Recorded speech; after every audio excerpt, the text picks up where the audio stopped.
यहां श्मशान में जलती चिताओं के सामने नाचती हैं महिलाएं। जानिए क्यों। मानव जीवन में मृत्यु यथार्थ सत्य है। इंसान की मृत्यु के बाद उसे श्मशान में संसार से मुक्ति दी जाती है।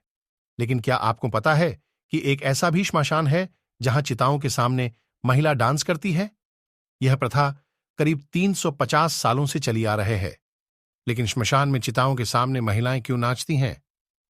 हालांकि लोग इस बात पर विश्वास नहीं करेंगे, क्योंकि जहां का माहौल गमगीन हो वहां महिलाएं नाचकर जश्न कैसे मना सकती हैं, लेकिन यह सच है।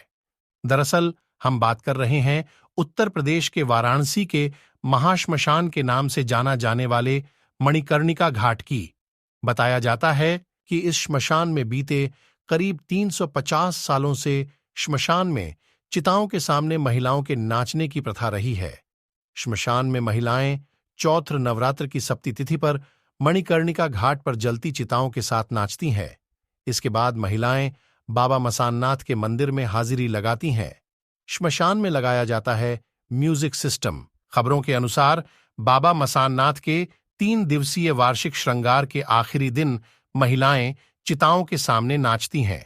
इस अवसर पर आसपास के जिलों से महिलाएं शामिल होती हैं। हैरानी की बात यह है कि इस दिन श्मशान में शुओं के आने का सिलसिला लगा रहता है। इतना ही नहीं, श्मशान में बाकायदा म्यूजिक सिस्टम लगाया जाता है, जिसकी धुन पर नर्तिकाएं थिरकती हैं। क्या है मान्यता? श्मशान में चिताओं के सामने महिलाओं के नाचने को लेकर एक प्रथा है। मान्यता है कि जलते शवों के सामने नृत्य करने से इन महिलाओं को इस नारकीय जीवन से छुटकारा मिल जाता है और उनका अगला जन्म सुधर जाता है। नाचने वाली महिलाओं का मानना है कि वे बाबा मसाननाथ से डांस करते हुए जब प्रार्थना करती है तो उन्हें सच में इस नरक से मुक्ति मिल जाती है और उनका अगला जन्म संवर जाता है। इस प्रथा की शुरुआत 17वीं शताब्दी से शुरू होना बताया जाता है।